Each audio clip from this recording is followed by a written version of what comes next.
मम्मा वो पेंडू सा है, मैंने उसे शादी नहीं करनी। अफशां अपनी माँ से कह रही थी। माँ ने प्यार से कहा, बेटी वो तुम्हारा कजिन है, अच्छा लड़का है, क्यों शादी नहीं करनी उससे? मम्मा वो पेंडू सा है, ना उसे कपड़े पहनने की तमीज है, ना उसे बात करने की तमीज है। मैं उसके साथ शादी नहीं करूंगी। अफशां, शादी तो करनी पड़ेगी, तुम राजी हो या ना हो। अफशां ने अपने कजन सारिम को कॉल की। सारिम, मैं तुमसे शादी नहीं करना चाहती, तुम शादी से इनकार कर दो। सारिम ने कहा, मैं माँ बाप की मर्जी के खिलाफ नहीं जा सकता, मैं तुम्हारे साथ जिंदगी भर नहीं रह सकती। ठीक है, तुम खुद इनकार कर दो फिर, मैं तो कुछ नहीं कहने वाला। अफशां ने जब देखा उसकी शादी सारिम से कर रहे हैं, उसने खुदकशी करने के लिए घर में पड़ी काफी सारी दवाइयां खा ली, अस्पताल ले गए, डॉक्टर्स ने मेदा वॉश किया, जान बच गई। अफशां ने अपनी मां के सामने हाथ जोड़े, मम्मा मुझ पे रहम करो, मैं उस जाहिल इंसान के साथ नहीं रह सकती, वो भी गांव में। मां ने कहा, बेटी सोच लो, हम सब जानते हैं सारिम बहुत अच्छा लड़का है, क्या हुआ जो वो इतना पढ़ा लिखा नहीं है, वो गांव में रहता है तो, लेकिन वो लड़का अच्छा है। अफशां के ना चाहते हुए भी उसकी शादी सारिम से करवा दी गई। अफशां ने बस समझ लिया कि अब जिंदगी बर्बाद हो गई, सारे ख्वाब खत्म हो गए, सब खुशियां जला दी गई हैं, सब कुछ एक जाहिल इंसान के हवाले हो गया। पहली रात थी। अफशां ने सारिम को कहा, सारिम तुम मुझसे शादी करना चाहते थे, शादी हो गई है, लेकिन मुझसे दूर रहो।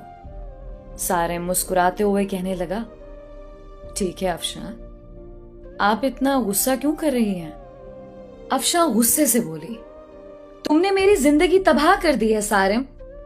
सारिम ने एक डिबिया खोली, उसमें चमकती हुई अंगूठी थी। उसने वो डिबिया अफशां के सामने रखी और कहने लगा, अफशां ये गिफ्ट आपके लिए।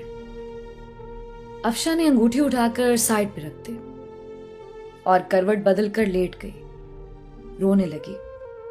सारिम नवाफिल अदा करने लगा, फिर अफशां के पास लेट गया। यूं जिंदगी का सफर शुरू हुआ। अफशां का दम घुटने लगा सारिम के साथ। सारिम देखने में खूबसूरत था, बस ज्यादा पढ़ा लिखा नहीं था, डिसेंट सा भी नहीं था। अफशां मॉडर्न सी लड़की थी। सारिम सुबह उठते ही अफशां का माथा चूमता, फिर खुद नाश्ता बनाता। अफशां को गुस्सा आता, ये बंदा मुझे इंप्रेस करने के चक्करों में है। अफशां जब सारिम के हाथ का बना खाना खाती, बहुत हैरान होती, इतना मजे का खाना।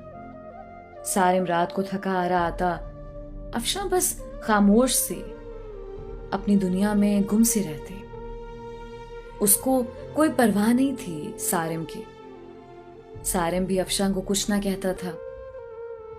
घर आकर खाना बनाता, अफशां को खाना देता। अफशां पत्थर दिल थी शायद, ना घर की सफाई करती, ना वो सारिम के कपड़े धोती। सारिम अपने काम खुद करता। साल गुजर गया। सारिम अफशां की हर बेरुखी चूम कर बर्दाश्त करता। अफशां को यूं लगता था एक बदू सा इंसान पल्ले पड़ गया है। सारिम चूंकि एक मर्द था, वो औरत पे हाथ उठाना मर्द की शान के खिलाफ समझता था, फिर उस पे हाथ उठाना जो हमसफर हो। सारिम ने एक दिन कहा, अफशां तुम अपना ख्याल क्यों नहीं रखती पागल, देखो रंग कितना धीमा पड़ गया है तुम्हारा, तुम्हारे बाल देखो कितने रूखे से हो गए। सारिम अफशां के पास बैठ गया। 1 साल के बाद सारिम ने यूं अफशां को छुआ था। अफशां के बालों में ऑयल लगाने लगा। वो बोली, छोड़ दो मुझे सारिम। नहीं छोड़ूंगा। अफशां ने धक्का दिया। ऑयल सारिम के ऊपर गिर गया। अफशां जाने लगी उठकर। सारिम ने बाजू पकड़ा, पास बिठा लिया। मुस्कुराते हुए कहने लगा, अफशां, मैं यूं ऐसे आपको नहीं देख सकता। मेरा बाजू छोड़ो सारिम, मुझे दर्द हो रहा है। सारिम ने पास बिठाया। अफशां के सर में ऑयल लगाना शुरू किया। सर में ऑयल लगाया, फिर चेहरे पे स्क्रब करने लगा। अफशां खामोश बैठी।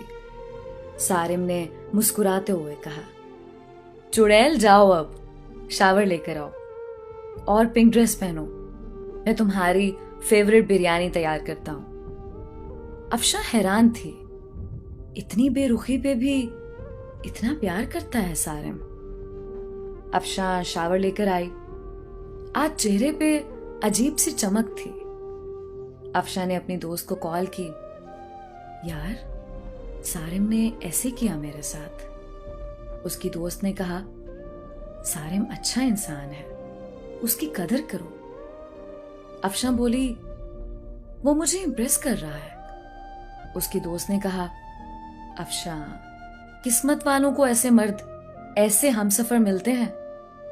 इतने में सारिम ने आवाज लगाई, जहां पनाह, खाना तैयार है, आ जाओ। अफशां मुस्कुराने लगी। आज बिरयानी से मजे की खुशबू आ रही थी। अफशां ने खाना शुरू किया। इतने मजे की बिरयानी थी, उसका दिल चाहा तारीफ करे सारिम की, लेकिन खामोश रही। खाना खाया, कमरे में सोने चली गई। सारिम ने बर्तन उठाए, वॉश करने लगा। बर्तन वॉश करके सारा दिन का थका हारा बेड पे पड़ा सो गया। सुबह उठा, अफशां को उठाया और बोला, अफशां मेरी जान, नाश्ता तैयार कर दिया है, कर लेना, मैं जा रहा हूं। और हाँ, आज तुम्हारे लिए गिफ्ट लेकर आऊंगा। रात को सारिम घर आया, हाथ में एक गुलाब का फूल था। अफशां गार्डन में कुर्सी पे बैठी थी। हल्की सी हवा चल रही थी। शाम का वक्त था, हल्की सी रोशनी थी। सारिम घुटने के बल बैठ गया। गुलाब का फूल अफशां को दिया। मुस्कुराते हुए कहने लगा, हैप्पी बर्थडे अफशां। अफशां चौंक कर बोली, तुमको कैसे याद है मेरा आज बर्थडे है? हम सफर हूं आपका अफशां। पेपर्स निकाले एक लिफाफे से। अफशां का हाथ पकड़कर कहने लगा, जानती हो ये पेपर्स किस चीज के हैं? अफशां का दिल धड़कने लगा। क्या है ये सारिम? यह हम दोनों की खुशी है अफशां। बताओ सारिम, ये क्या है? वो प्यार भरे लहजे में बोला, ये हमारे नए घर के पेपर्स हैं। मैंने नया घर लिया है और तुम्हारे नाम किया है। अफशां को यकीन नहीं हो रहा था। अफशां ने देखा, नया घर, वो भी मेरे नाम। अफशां कुर्सी पे बैठ गई। आंखों में आंसू आ गए। सारिम, इतनी मोहब्बत। सारिम की आंख से पहली बार आंसू छलका था। सारिम ने कांपती हुई आवाज में कहा, अफशां, एक चीज मांगू? अफशां ने हाँ में सर हिला दिया। अफशां, हमेशा खुश रहना। जानती हो, तुम परी सी हो, मासूम सी, बहुत प्यारी हो तुम। मैं बहुत खुश नसीब हूं, तुम जैसी हमसफर मिली मुझे। अफशां, हमारी शादी को 2 साल गुजर गए, लेकिन हमने कभी एक दूसरे को सीने से नहीं लगाया। मुझे आज सीने से लगा लो ना। अफशां ने ना चाहते हुए आज सारिम को सीने से लगा लिया। सारिम जोर से सीने से लगा। रोते हुए कहने लगा, ये बाहें, क्या पता फिर नसीब हो ना हो। इतना कहकर सारिम कमरे में चला गया। अफशां को समझ नहीं आ रहा था कि क्या करे। वो सारिम को क्या समझती रही। सारिम कितना अच्छा इंसान है, कितना बुरा सलूक किया मैंने सारिम के साथ। अफशां का दिल चाह रहा था कि सारिम की बाहों में समा जाए। सारिम की बेपनाह मोहब्बत। 2 साल में सारिम को इग्नोर करती रही। सारिम फिर भी मुझे चाहता रहा। रात भर अफशां ख्वाब देखती रही। कल सारिम के लिए नाश्ता खुद बनाऊंगी। सारिम को अब दुनिया की हर खुशी दूंगी। सारिम को अब कभी उदास ना होने दूंगी। रात बीत गई। अफशां उठी, नाश्ता तैयार किया। बहुत खुश थी। शावर लिया, सारिम के उठने का इंतजार करने लगी। काफी टाइम गुजर गया, सारिम ना उठा। अफशां कमरे में गई, मोहब्बत से आवाज देने लगी, सारिम उठ जाए, मैंने आज आपके लिए नाश्ता तैयार किया है। सारिम करवट लिए सो रहा था। अफशां ने मोहब्बत से सारिम को छुआ। देखा सारिम का जिस्म ठंडा पड़ चुका है। अफशां ने आगे बढ़कर देखा, सारिम के बिस्तर पे खून पड़ा था।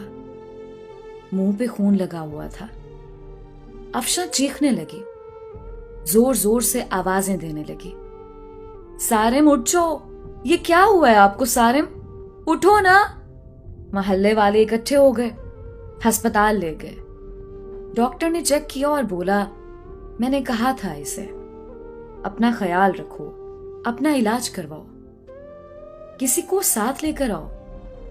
लेकिन शायद ये जीना नहीं चाहता था। अफशां ने रोते हुए कहा, क्या था सारिम को? डॉक्टर ने एक आह भरी और कहने लगा, सारिम को पिछले 1.5 साल से ब्लड कैंसर था। शायद उसका ख्याल रखने वाला कोई नहीं था। मुझे अक्सर कहता था, डॉक्टर साहब, मैं किसके लिए जीऊं? कोई है ही नहीं जो मुझे अपना कह सके। मेरे घर में मेरा इंतजार करने वाला कोई नहीं है। कोई नहीं है जो मुझसे मोहब्बत से पूछे दिन कैसा गुजरा। कोई नहीं है जो मुझे कहे, आप थक गए हैं, चलो सर दबा दो। रात को कमरे में अकेला दर्द से तड़पता हूं, लेकिन कोई नहीं है जो मेरा दर्द समझे।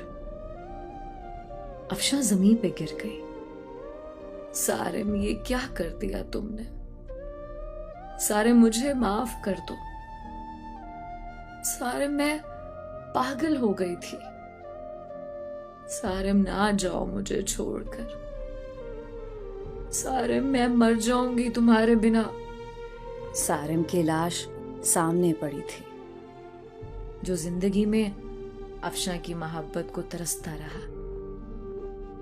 अफशां सारिम के चेहरे को हाथों में लिए चीख चीख कर रो रही थी। लेकिन शायद अब मोहब्बत का वक्त खत्म हो चुका था। सारिम हमेशा के लिए आजाद कर गया था अफशां को। दोस्तों, किसी के जज्बात से मत खेलो। किसी को इतना ना सताओ कि वो मर जाए। अपने हमसफर को सीने से लगाकर एक दूसरे को गाली देने की बजाय एक दूसरे को चूम लो। अना में मोहब्बत के लम्हों को ना जला देना। छोटी सी जिंदगी है, ना जाने कब बिछड़ जाए, कब मौत आ घेरे। मोहब्बत बांटते रहो। किसी के मरने के बाद पछतावे से अच्छा है किसी को जिंदगी में ही सीने से लगा लो।